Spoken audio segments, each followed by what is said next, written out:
Well, you made the statement, Chris, that you got to go get the players. Mm-hmm. Well, there's the good and the bad of being in South Carolina and playing in the SEC. The good is that the Deep South produces the best football players in the country. All right. In addition to that, though, you've got everybody in your backyard like Clemson, Georgia, et cetera, fighting for those players.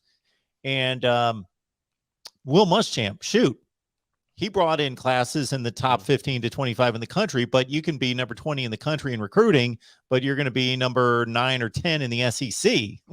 Mm-hmm. And you know what the deal is there. Is there any indication that Shane Beamer is giving you hope that the recruiting is going to be better than it was?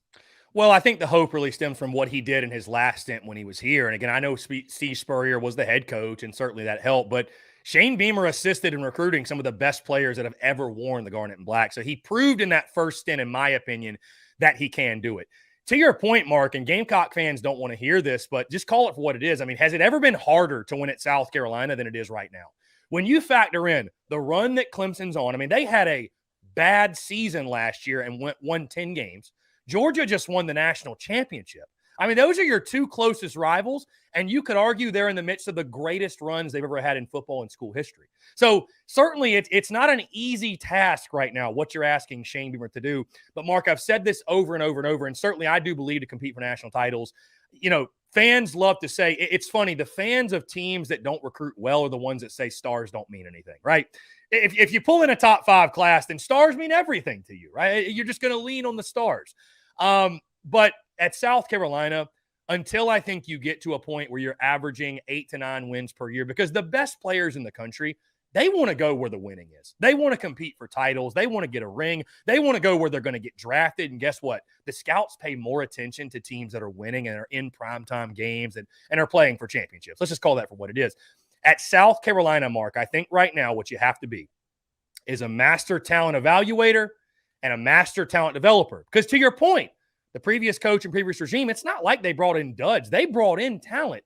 They couldn't develop them. Guys got on campus, and for whatever reason, it didn't feel like they got the most out of them. And you can see that right now. I mean, you see South Carolina with guys in the NFL from the Javon Kinlaws, the Debo Samuels, to the Hayden Hurst. I mean, on one team, South Carolina had Debo Samuel, Brian Edwards, Shi Smith, Hayden Hurst, Rico Dowdle, who at running back, who's in the NFL, and they still couldn't get it done offensively. Well, why is that? Again, the development was just not there. So, you know, it's one of those things. I don't know if you've ever seen Moneyball, Mark, but when Billy Beane is talking about we are card counters at the blackjack table, I kind of look at South Carolina that way. And I'm not sitting here saying we can't go out and get 5-star players. You know, again, I think the biggest plus of adding a guy like Spencer Rattler, if you can show you can develop him and he can have a good season and he can go in the NFL draft, I think that opens the door up to more big-time quarterbacks looking at South Carolina and changing the stigma around that position. Because I don't know if you knew this, Mark, South Carolina has not had a quarterback selected in the NFL draft since 1989. It's been a very long time, Mark. So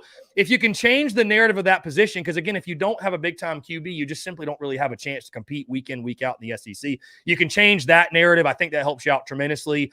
And again, I think as South Carolina continues to win games and get better and improve, you know, they're going to attract more big-time talent. Again, it's never going to not be a challenge with Clemson, Georgia all around you, the SEC. Because like you mentioned, I mean, South Carolina finished like 22nd in recruiting, but they're like 12th in the SEC. I mean, it's insanity how good the league is. But I do feel confident they can get the job done. Again, as long as you're pulling in my opinion, top 25 classes, and you're finding those guys that fit what you're building. You look at some of the greatest Gamecocks in school history. The one that jumps out, DJ Swearinger, was a 3-star player, turned out to be an All-American caliber defensive back. You look at Melvin Ingram, 3-star player, turned out to be one of the best D linemen in school history. Of course, obviously, you need to land those 5 stars every now and then. But again, right now, master talent evaluator, master talent developer, that's exactly what they did under Steve Spurrier. You look at his classes, they were never really, I mean, they had the one class, they ranked 7th in 2007. Outside of that, they sat 20th to 25th, but they got the absolute most out of the talent they got on campus. So I think right now, that's what you have to do. And I think the more you win, I think the easier it becomes to get more top elite talent to consider coming to Columbia.